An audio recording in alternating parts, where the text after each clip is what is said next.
Welcome back to Clash with Chicken. I'm your host, The Chicken. Guys, today we got some super exciting news. We got a clip from the Pod Clash podcast, which I definitely recommend you guys check out. It's by Moist Potato, who is really great, and it's a great show, and they get Supercell guys on it. It's mostly about Clash Mini, I think, but sometimes they'll talk about other Clash games too. So you guys are interested, make sure you check out that is Pod Clash on YouTube.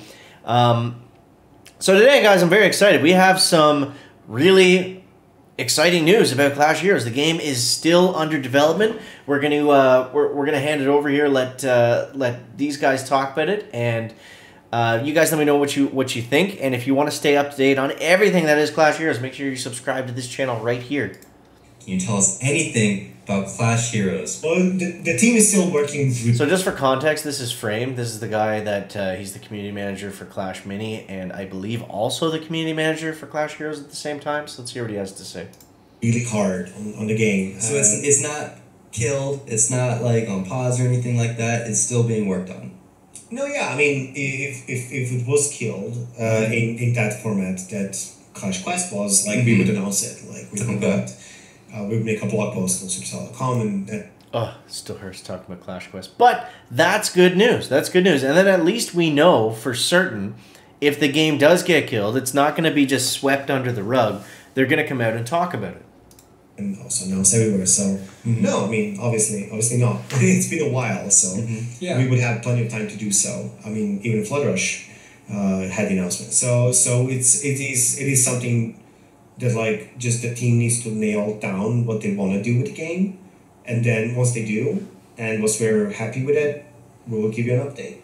It's pretty straightforward. So that's interesting to me. It seems like the game has been, in this kind of unannounced development period cycle, whatever you want to call it, for a very long time. It's a little bit, although this is a positive video and this is very good news, and the takeaway from this should be that we're excited to potentially see a lot more from this game, and it's not over with. But I think it's kind of strange that he said that the team is still deciding on what avenue or route they want to take with the game.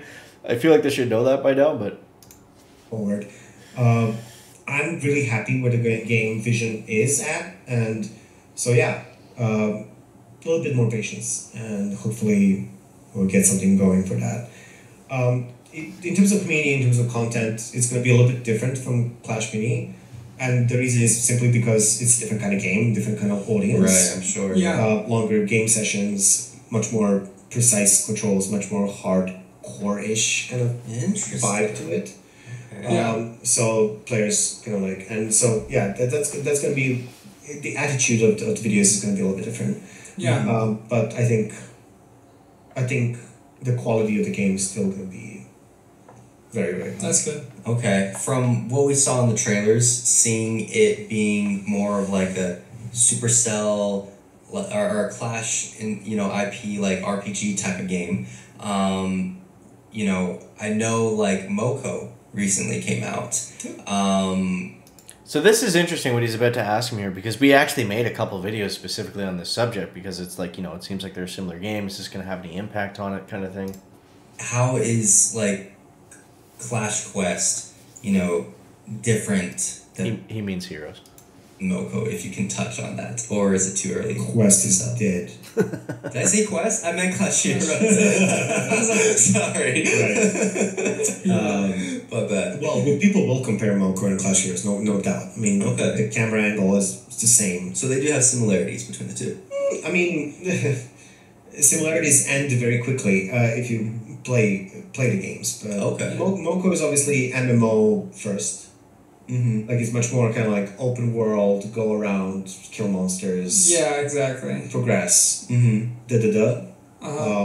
yeah, that's a major difference. For sure. Yeah, and then you have like RPG/roguelike kind of vibes from Heroes. Yeah. Interesting. So yeah, it's a very, very different, and also the session length is much longer on Moko, I feel like. Yeah. You can spend like hours streaming that game and like beating two bosses. Well, yeah, I feel like that will be So it sounds like even though there's a lot of similarities in, I think we're just trying to say the visual aspects of the game. I think a lot of that is to do with just the fact that it's a mobile game. So I mean, it's going to look like a top-down, kind of Brawl Stars. They're going to look similar in how they play and control, but it's cool to say to know that at least Moko is a totally different game. So it's like it's not like we're looking at Moko and seeing just kind of a different style of Clash Heroes.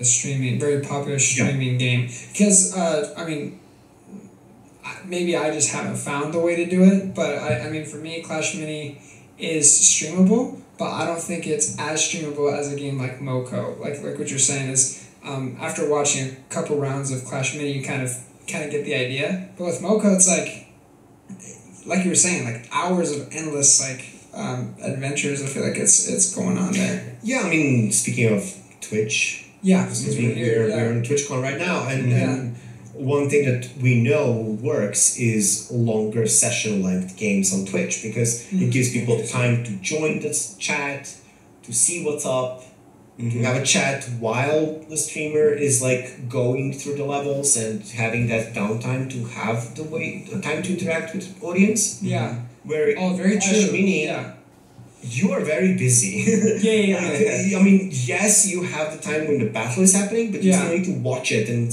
make sure what's going on to react to it. Okay, so I think that's about it for what he had to say on Clash Heroes. But overall, very exciting. Very exciting. We got some news, but the game is still under development.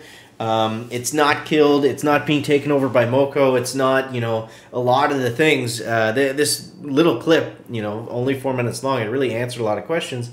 I felt that the community has had for months on end here.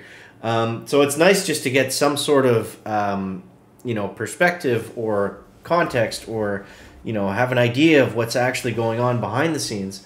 Even if that doesn't come out in the form of some sort of big social media post, it's nice just to, to know that. And I think he should post this on, I don't know why they're not posting on the game socials, I guess because they don't want to hype people up and then have nothing to show them. But I think a post every now and then, at least, kind of saying, maybe not saying that the game's still in development, but just some sort of post about, I don't know, something, then people know that it's not just, because that's the weird thing, is you go and look at their social media accounts. When you go and look up Clash Heroes, that's typically the first place people go to, right? It's Twitter, Facebook, whatever. And they look it up and they say, oh, it hasn't posted in 2 years. It must be dead. And I think that's where a lot of this kind of speculation comes from. And then you get these articles that come out that aren't, endorsed or with Supercell at all. It's just people kind of making up stuff. And it's hard to sift through that and say, okay, what actually makes sense? What's actually factual information versus, what's just hearsay. So interesting to hear from Frame on this one. And again, guys, make sure you check out the Podclash podcast if you want to see more about Supercell games, and I think specifically Clash Mini. Really cool behind the scenes kind of looks there. So you guys want to see more, make sure about Clash Heroes and the announcement and updates and everything, every little thing that happens in the game, we're going to cover right here on this channel, Clash with Chicken. So make sure you subscribe if you want to see more. We will catch you in the next one.